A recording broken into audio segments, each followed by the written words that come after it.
इस वीडियो में हम लोग क्लास 12 क्लास चैप्टर पार्ट 1 का क्लास चैप्टर पढ़ते हैं। विद्युत चुंबकीय तरंगें। विद्युत चुंबकीय तरंगें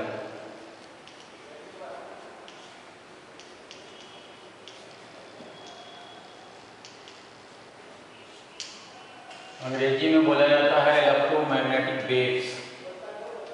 इलेक्ट्रोमैग्नेटिक वेव्स, ये इसकी अंग्रेजी। तो हम लोग इलेक्ट्रोमैग्नेटिक वेव्स का चैप्टर पढ़ते हैं, जो लास्ट चैप्टर है पार्ट 1 का सेकंड ईयर पार्ट 1 का लास्ट चैप्टर है विद्युत चुंबकीय तरंग। तो विद्युत चुंबकीय तरंगों में हम लोग सबसे पहले पढ़ते हैं विस्थापन धारा क्या होती है। विस्थापन धारा इसको बोला जाता है डिस्प्लेसमेंट करंट अंग्रेजी में। Displacement current. तो हम लोग इसको पढ़ते हैं, अक्सर पूछा जाता है बोर्ड वगैरह में, हालांकि इस बार 30% में कम है लेकिन फिर भी पूछा जाता है। तो डिस्प्लेसमेंट करंट पढ़ते हम लोग। तो एक वैज्ञानिक मैक्सवेल थे। मैक्सवेल ने विद्युत और चुंबकत्व में जो आधारभूत नियम है उसके आधार पर विद्युत क्षेत्र और चुंबकीय क्षेत्र के बीच एक संबंध प्राप्त किया। तो उन्होंने कहा कि विद्युत चुंबकीय प्रेरण में फैराडे के फर्स्ट नियम से जो प्रेरित विद्युत वाहक बल होता है या किसी कुंडली के सिरों पर जो प्रेरित विभवांतर होता है वो माइनस d∅B/dt होता है, अर्थात फ्लक्स परिवर्तन के चुंबकीय फ्लक्स परिवर्तन के दर के ऋणात्मक दर के बराबर होता है। और विद्युत में ये देखा गया कि अगर विद्युत क्षेत्र में हम दो बिंदुओं के बीच उसका विद्युत क्षेत्र की तीव्रता का रेखीय समाकलन करें, यानी रेखीय समाकलन A to B, किसी एक बिंदु से दूसरी बिंदु तक अगर हम विद्युत क्षेत्र की तीव्रता का रेखीय समाकलन करें तो यह उन बिंदुओं के बीच के विभवांतर को प्रदर्शित करता है, चाहे कैपिटल B से लिखिए या स्मॉल b से लिखिए। तो इन दोनों अगर हम समीकरणों से देखें या सूत्रों से देखें तो हमें मिल जाएगा वेक्टर E.dl और बराबर आ जाएगा माइनस d∅B/dt। इस संबंध के आधार पर मैक्सवेल ने कहा कि इससे स्पष्ट है कि जो परिवर्ती चुंबकीय क्षेत्र होता है, यानी समय के साथ परिवर्तनशील चुंबकीय क्षेत्र वह विद्युत क्षेत्र उत्पन्न करता है। तो इसके विपरीत उन्होंने विचार किया कि यदि ऐसा है कि परिवर्ती चुंबकीय क्षेत्र विद्युत क्षेत्र उत्पन्न कर रहा है तो उन्होंने कहा कि फिर परिवर्ती विद्युत क्षेत्र चुंबकीय क्षेत्र उत्पन्न करेगा। और इस बात की समझाने के लिए उन्होंने एक ऐसा सर्किट लिया। मान लेते हैं कि ऐसा परिपथ है जिसमें समय के साथ परिवर्तनशील धारा बह रही है और उस परिपथ में एक संधारित्र जुड़ा हुआ है। तो मान लीजिए ये परिपथ में संधारित्र जुड़ा हुआ है और इसमें एक धारा बह रही है, समय परिवर्तनशील धारा बह रही है समय के साथ, जिसका मान बदल रहा है। तो इस धारा को हम लोग चूंकि आवेश प्रवाह के कारण रहते हैं इसलिए हम लोग कंडक्शन करंट कहते हैं, चालन धारा बह रही है। तो जब चालन धारा बहती है और उस परिपथ में कोई संधारित्र जुड़ा होता है तो उस पर आवेश का संचय प्रारंभ हो जाता है इस तरह से। तो समय जैसे जैसे बढ़ता है वैसे वैसे आवेश भी बढ़ता जाता है और इसके बीच एक परिवर्ती विद्युत क्षेत्र उत्पन्न हो जाता है, यानी विद्युत क्षेत्र का मान धीरे धीरे बढ़ता है, यानी समय के साथ विद्युत क्षेत्र बढ़ता है। तो ये परिवर्ती विद्युत क्षेत्र है। तो जैसा कि उन्होंने कहा कि परिवर्ती विद्युत क्षेत्र है तो चुंबकीय क्षेत्र भी उत्पन्न करना चाहिए। तो यदि हम यहाँ पर संधारित्र के बाहर एक पॉइंट P ले लें और इसके सम्मित एक पॉइंट जम ले लें संधारित्र के अंदर, तो यदि हम P पर चुंबकीय क्षेत्र ज्ञात करना चाहें तो एम्पियर के परिपथीय नियम के अनुसार P पर चुंबकीय क्षेत्र ज्ञात करने के लिए हम लोग एक लूप बना लेंगे, इस तरह से वृत्ताकार लूप। और अगर इसकी डिस्टेंस यहाँ से स्मॉल r हो तो P पर चुंबकीय क्षेत्र यदि B हो तो इस बंद लूप के लिए B.dl जो होगा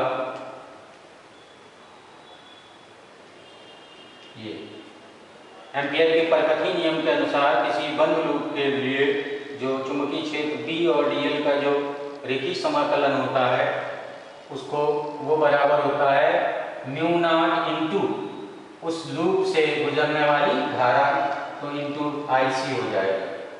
ये IC चालन धारा यहाँ पर यूज किया जाएगा।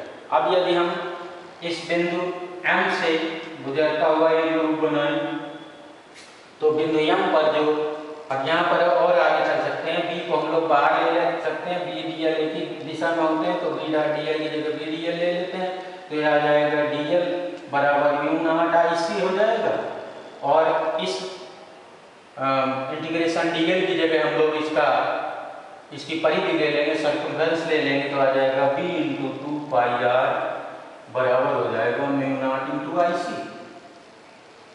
अब हम बिंदु M पर अगर विचार करें तो M पर अगर हम चुंबकीय क्षेत्र के लिए, चुंबकीय क्षेत्र मान B यहाँ पर B है, तो यहाँ पर आ जाएगा B वेक्टर B और वेक्टर DL बराबर हो जाएगा म्यू नॉट इंटू 0, क्योंकि यहाँ पर म्यू नॉट इंटू IC लिखा गया है, क्योंकि इस लूप में से करंट होकर गुजर रही है। इस लूप में से कोई करंट गुजरती हुई दिखाई नहीं दे रही, तो ये वैद्युत क्षेत्र तो नहीं दिखाई दे रहा, इसका मतलब 0 हो गया, तो यह आ जाएगा B इंटू 2 पाई R यहाँ पर 0 है। अब मैक्सवेल ने कहा कि यदि बिंदु P और M किसी संधारित्र की प्लेट के सममित हैं और बहुत नजदीक हैं, तो बिंदु P और M पर चुंबकीय क्षेत्र का मान समान होना चाहिए। तो यहाँ P पर तो चुंबकीय क्षेत्र है परंतु M पर चुंबकीय क्षेत्र नहीं है, तो उन्होंने ये अनुमान लगाया कि एम्पियर के परिपथीय नियम में कोई पद बाकी रह गया है, छूट गया है, ये उन्होंने इस बात से अनुमान लगाया। अब वो कौन सा पद है उसको ज्ञात करने के लिए इन्होंने इस तरह से एक्सप्लेन किया कि कौन सा पद एम्पियर के परिपथीय नियम में छूटा रह गया। तो उस पद को ज्ञात करने के लिए उन्होंने ये माना कि यदि किसी क्षण स्मॉल t पर संधारित्र की प्लेटों पर संचित आवेश Q है, तो संधारित्र और प्लेटों का क्षेत्रफल कैपिटल A है, तो सिग्मा बराबर हो जाएगा Q/A। और उस क्षण यदि हम वैद्युत क्षेत्र देखें तो E बराबर हो जाता है सिग्मा अपान एप्सिलॉन नॉट।